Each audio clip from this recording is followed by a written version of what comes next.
పుష్కర కాలానికి 12 ఏళ్లకు ఒకసారి మహాకుంభమేళా నిర్వహిస్తారు.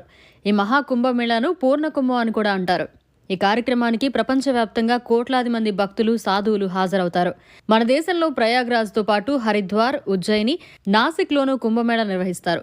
అయితే వీటన్నింటిలో ఉత్తరప్రదేశ్లోని ప్రయాగ్రాజ్లో నిర్వహించే కుంభమేళాకు ఎంతో ప్రాధాన్యత ఉంది. ప్రయాగ్రాజ్లోనే గంగా, యమున, కనిపించని సరస్వతి నదుల సంగమం జరుగుతుంది. దీన్నే త్రివేణి సంగమంగా కూడా పిలుస్తారు. మహాకుంభం వేళ గంగా నదిలో స్నానం చేయడం వల్ల ఖచ్చితంగా మోక్షం లభిస్తుందని చాలా మంది నమ్ముతారు.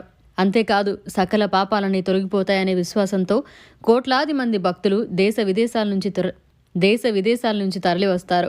ఈ కుంభమేళా కార్యక్రమం జనవరి 13వ తేదీ నుంచి దాదాపు నెల రోజుల పాటు అంటే ఫిబ్రవరి 26వ తేదీ వరకు సాగుతుంది. ప్రయాగ్రాజ్ కుంభమేళా సందర్భంగా గంటకు 4000 లడ్డూలు తయారు చేస్తున్నారు. ఈ మహా కుంభమేళాలో పాల్గొనేందుకు వస్తున్న భక్తులతో ప్రయాగ్రాజ్ భక్త జనసంద్రంగా మారింది.